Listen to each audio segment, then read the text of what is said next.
जय राधे कृष्णा दोस्तों। मैं हूं डॉक्टर शिवराज सिंह। स्वागत है आपका अपने चैनल हिस्ट्री विद सिंह में। दोस्तों आशा है आप लोग अच्छी से होंगे, बढ़िया अपना अपना काम कर रहे होंगे। तो आज की वीडियो में दोस्तों श्रीमद् भागवत महापुराण का 58 नंबर वीडियो देखेंगे। ठीक है, भागवत कथा का 58 नंबर वीडियो आज की वीडियो में आप देखने वाले हैं। पिछले वीडियो में आपने देखा उर्वशी की कहानी आपने देखी, ठीक है। और दूसरी जो चंद्रमा थे, क्यों बृहस्पति की पत्नी तारा को उन्होंने अपहरण किया था, उसकी स्टोरी आपने सुना। और आपने देखा कि कैसे जो है परशुराम ने क्षत्रियों का संहार किया है। और जो सहस्त्रबाहु अर्जुन जो थे उनको उनको आपने देखा कि उनको 1000 हाथ थे, उनको काट डाले, उसके बाद उनको मार डाला। उनके पुत्र जो है भाग गए। वो कहाँ के शासक थे? महिष्मति के शासक थे, है ना। तो इनके बारे में स्टोरी आपने पिछले वीडियो में देखी, ठीक है। तो आइए अब उसके आगे की कहानी देखते हैं। तो आपने देखा कि लास्ट में जो जमदग्नि थे परशुराम के पिता, उन्होंने कहा कि आप परशुराम को कहा कि भाई आप जो हत्या करके आए हैं उसका प्रायश्चित करिए, उसके लिए आप जाइए तीर्थ पर, ठीक है। तो परशुराम जो थे 1 साल तक जो है तीर्थ करते हैं, उसके बाद फिर वापस घर आ जाती हैं, ठीक है। तो अब देखिए आगे क्या होता है। तो रेणुका जो माता थी, परशुराम की माता रेणुका थी, एक दिन पानी लाने गंगा नदी पे जाती हैं, गंगा के तट पर जाती हैं, ठीक है। तो वो जो है आप जाती हैं वहाँ पे, तो वहाँ पे देखती हैं कि गंधर्वराज चित्ररथ और अप्सराओं के साथ जो है अपना घूम रहे हैं, ठीक है। तो चित्ररथ को जब देखती हैं रेणुका, तो उनका मन जो है चित्ररथ में लग जाता है काफ़ी देर तक, ठीक है। तो उसके बाद जब उन्हें ध्यान आता है कि भाई मैं पानी लेने आई थी और पति इंतज़ार कर रहे होंगे, हवन उनका ख़त्म हो गया होगा, तो फट से पानी लेके दौड़ती हैं, आती हैं आश्रम पे और हाथ जोड़ के खड़ी हो जाती हैं, क्योंकि मन से उन्होंने जो है इस तरह चित्ररथ के बारे में जो है उनका मन लग गया था चित्ररथ के बारे में, इसलिए जो है वो हाथ जोड़कर आती हैं और खड़ी हो जाती हैं पति के सामने अपने, है ना।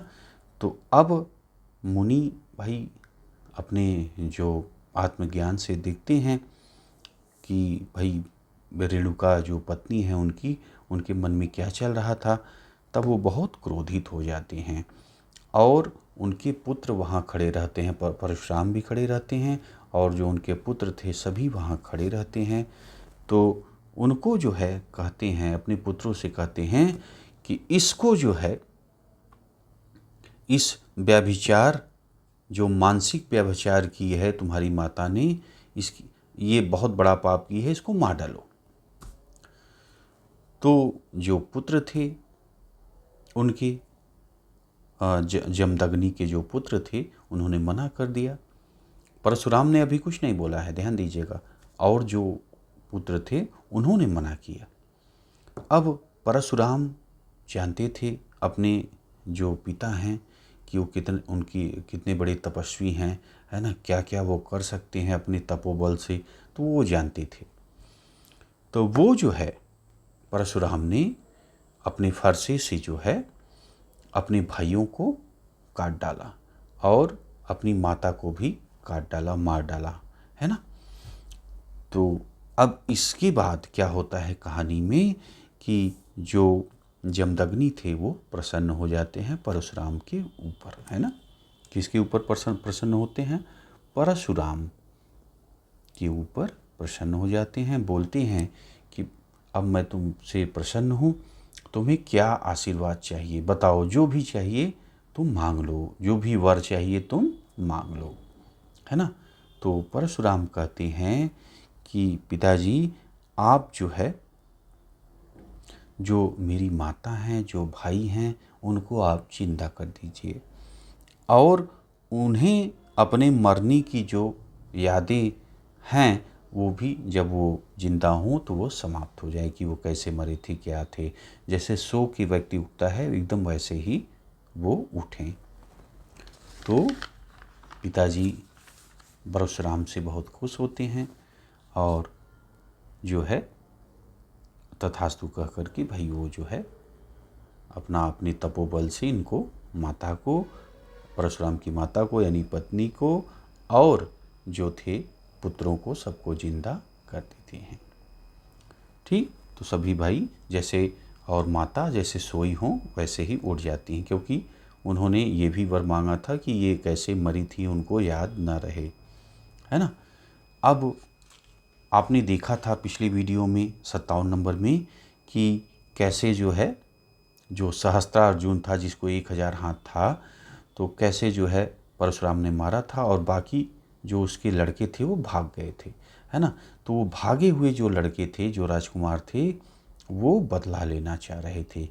तो वो तलाश में थे कि कैसे जो है इनके पिता का वध किया जाए, जमदग्नि का, क्योंकि उनके पिता का वध परशुराम ने किया था। तो उसी के तलाश में ये लोग थे, इंतज़ार कर रहे थे। तो एक दिन परशुराम और उनके सभी जो भाई थे वो वन जाते हैं। कहाँ जाते हैं? जंगल में जाते हैं। तो अब मौका देख करके ये आता है आपका जो राजकुमार थे, ठीक है, सहस्त्रार्जुन के जो लड़के थे वो आते हैं। और क्या होता है, ये जो ऋषि थे जमदग्नि वो यज्ञ कर रहे थे, है ना। अब ये आते हैं और ऋषि का गर्दन काट देते हैं और लेके चले जाते हैं। अब वहाँ पे माता जो है उनकी रोती हैं। परशुराम लौटते हैं, उनकी माता रोती रहती हैं कि गर्दन काट के लेके चले गए आपके पिता को, उन्होंने बताया। फिर परशुराम ने ही मन अब कहा कि भाई इसका मैं बतला लूँगा, ठीक है। तो परशुराम जाते हैं महिष्मती में, वहाँ पे जितने भी राजकुमार थे उनको मार डालते हैं। और यही नहीं, 21 बार लिखा है कि 21 बार सारी धरती से छत्री को मारते हैं। पूरी माने जितने भी छत्री थे सबको 21 बार छत्री विहीन कर देते हैं, पूरी धरती को, ऐसा लिखा है। अब देखिए उसके बाद क्या करते हैं परशुराम उसके बाद अपने पिता का सिर लाते हैं और शरीर से जोड़ देते हैं, ठीक है। शरीर से जोड़ते हैं और उसके बाद फिर अनेक यज्ञ उसके बाद परशुराम करते हैं। अब देखिए आगे की स्टोरी अब गाधी की आती है। गाधी के बारे में आप अगर लगातार वीडियो देखते आ रहे हैं तो आपको पता है गाधी कौन है, ठीक है। तो गाधी के पुत्र होते हैं विश्वामित्र, ठीक है। तो विश्वामित्र भाई वो पैदा हुए थे क्षत्रिय, लेकिन अपनी तपस्या और प्रभाव से ब्रह्म तेज को उन्होंने प्राप्त किया था, ठीक है। विश्वामित्र को 100 बेटे थे और इन्हें जो है मधु छंदस ये कहे जाते थे, ठीक है।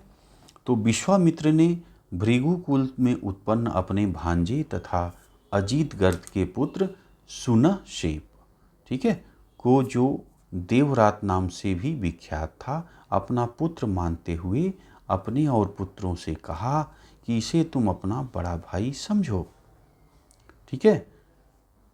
इसी को राजा हरिश्चंद्र ने यज्ञ में पुरुष पशु रूप में खरीदा था।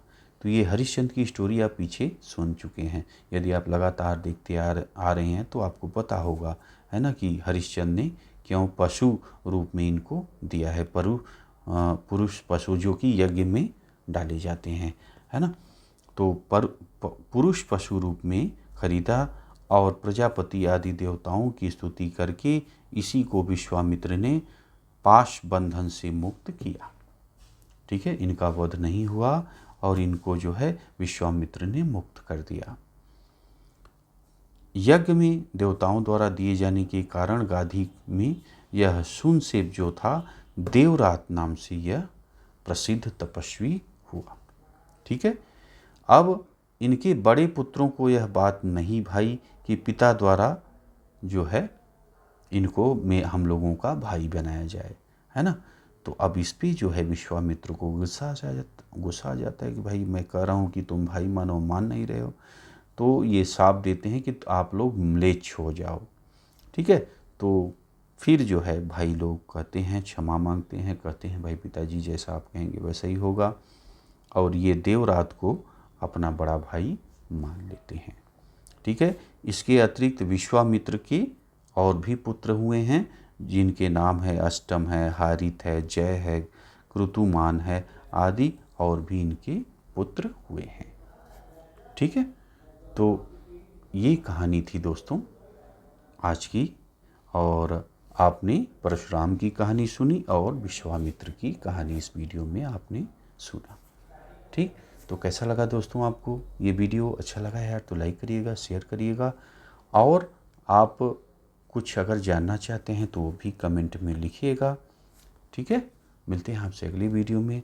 वीडियो आपने देखा इसके लिए आपका बहुत बहुत धन्यवाद। जय राधे कृष्ण।